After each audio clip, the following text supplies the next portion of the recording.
There was a term that became fashionable in those years that Granville Street was called the Neon Jungle. It was a derogatory term used by people who were opposed to so much neon in Granville. But I was never a part of that. I thought it was very exciting. I thought that was part of Vancouver's atmosphere.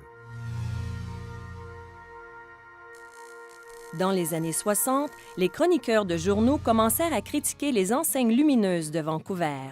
Durant l'année 1966, le Vancouver Sun publia une tribune anti-néon. On pouvait y lire « On nous mène par le bout du nez dans une immonde jungle d'enseignes. Elle défigure nos bâtiments, encombre nos rues et nous bouche la vue d'un des plus beaux paysages au monde. » Néanmoins, les commentaires des médias ne reflétaient pas forcément l'état d'esprit du public. You see, that's the thing, there was no public outcry against neon. In fact, they quite liked the streets. The streets were active, it attracted people. But commentators were beginning to worry about the visual quality of the city. And this is tied to the decline of American city centers with the advent of the suburbs, the freeway building programs, and a determined effort to get people out of the center of the cities and out into suburbs. The shorthand is, decaying downtowns have neon signs left on the buildings.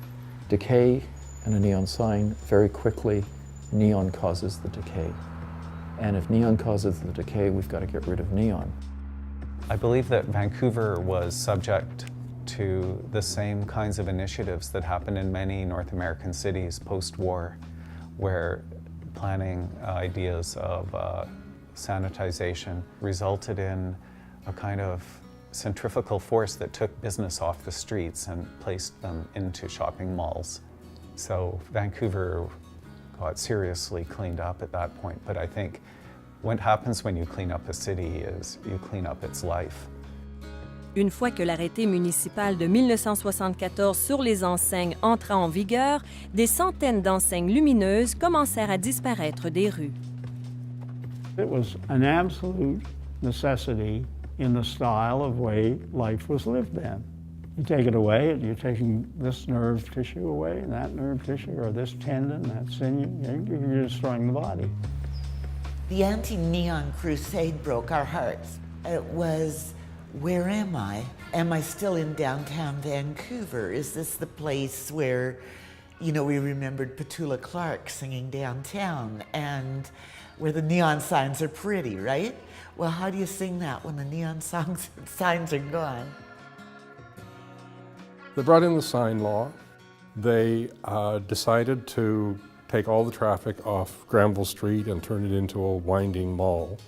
And they built the Pacific Centre, which just sucked the life out of the street scene because everybody was underground shopping. A lot of businesses started to go out of business. The signature restaurants, the Scott's Cafe, Rubens, the White Lunch, Love Skillet, those were thriving, exciting places, and they couldn't hold their own once the traffic went underground, and so we ended up with a strip of pizza parlors and peep shows. It's not just a visual thing, it has social implications. And in the case of Granville, what was the heart of the city at one point became a kind of trough of throwaway experience places. I think the more we think of ourselves as operating inside of a social and biological and cultural ecosystem, you know, the better off we are. It's only now that we've fully understood the relationship between signage, ambient light, population density, transit and traffic, that Granville Street is actually beginning to get its former sort of glory and buzz back again.